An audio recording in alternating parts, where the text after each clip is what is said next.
Welcome to Garden Plants with Jim Putnam. Let's talk Dragon Prince Cryptomeria.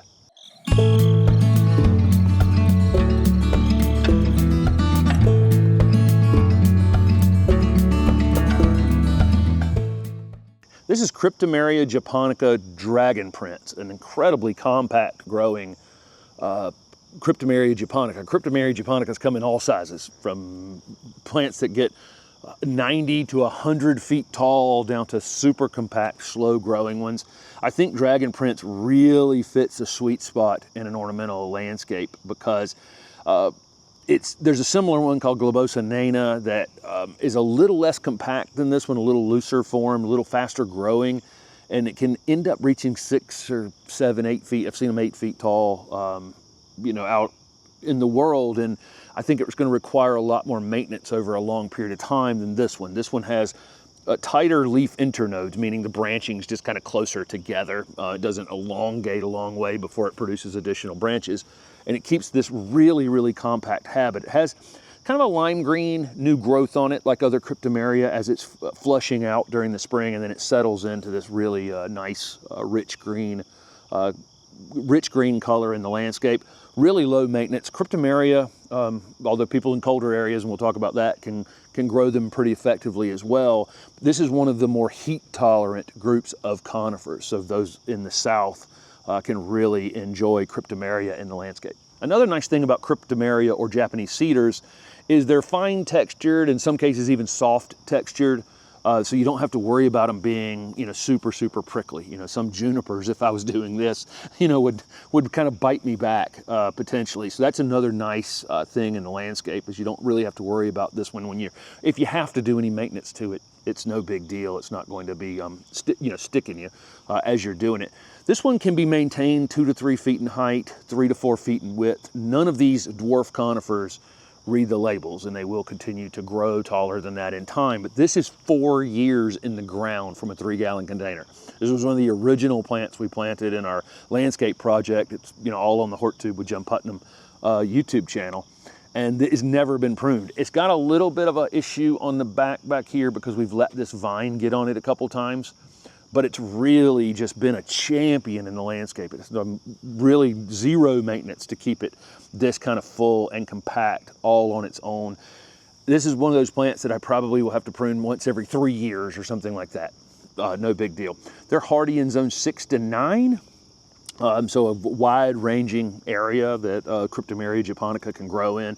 Just what a great compact ornamental plant this is. One thing I would point out about adding these kind of dwarf conifers into the landscape is the contrast that they can create with other leafy green plants or flowering plants. They just create a great contrast. There's a Mojo pittosporum just to the left of it that's variegated.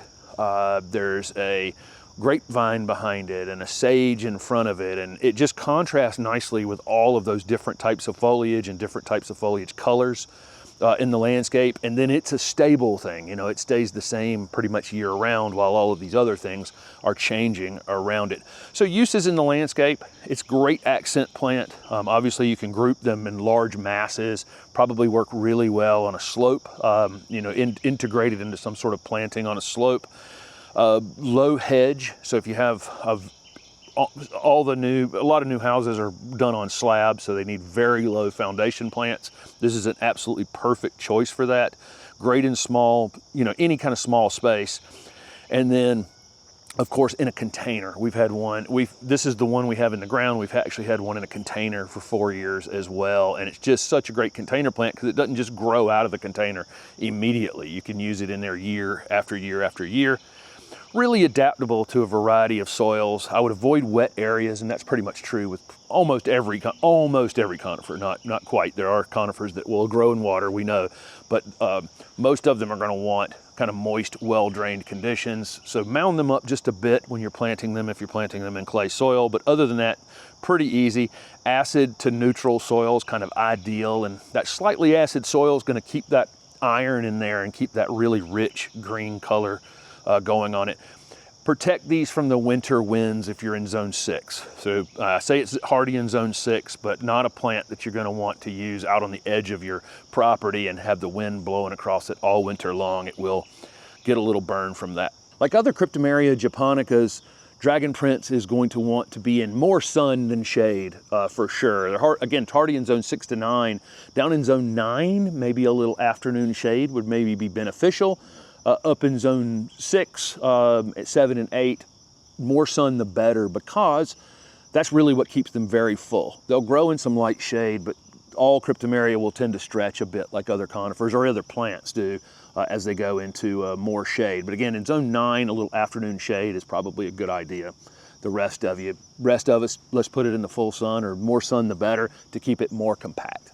Cryptomeria develops some drought tolerance for sure once they've been in the ground for some period of time. When you put these conifers in the ground initially though, you want to be checking on them, make sure you're keeping them kind of evenly moist until they get established. Conifers tend to not be great at telling us when they're dry. They'll just start to get thin in the interior, so I don't want that to happen. So, you know, this is a plant. If it's abnormally dry, I am going to think about my conifers. You know, not just the Cryptomeria, but all conifers that are in my landscape. Because again, if they get dry, they don't wilt. You know, other plants will wilt and kind of let you know they're dry. The conifers just start thinning on the interior, and I don't want that. Very low maintenance plant. Again, haven't done a thing to it in 4 years. We fertilized this garden with a general organic fertilizer in February, early March every year, once a year. We've kept the weeds away from it. We didn't keep the vine from attacking it, which we should have done. We don't want things laying against our conifers like that. But we've kept the weeds away from it, kept it well mulched, watered it just a few times really, just when it was abnormally dry here. And that's all the maintenance we've had to do to it. At some point, it's going to creep up to here, and I'm probably going to want to add some control to it. Any kind of general pruning like that, I'd prefer to do at the end of winter. So February, March-ish, something like that, depending on where you are.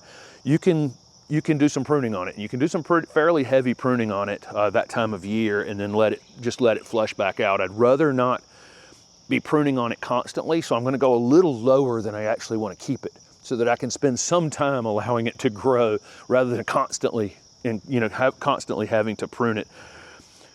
Cryptomeria are considered deer resistant. That's what I'll say. You know, there are conifers that are way up the list, higher than Cryptomeria, but I don't necessarily like to say deer proof on anything, but they tend to be deer resistant, rabbit resistant, and just overall very low maintenance plants. So this is Cryptomeria japonica Dragon Prince from the Southern Living Plant Collection. I think this is one of those just great ornamental plants that you're going to get 12 months of beauty out of, but it's extremely low maintenance. Thanks for watching.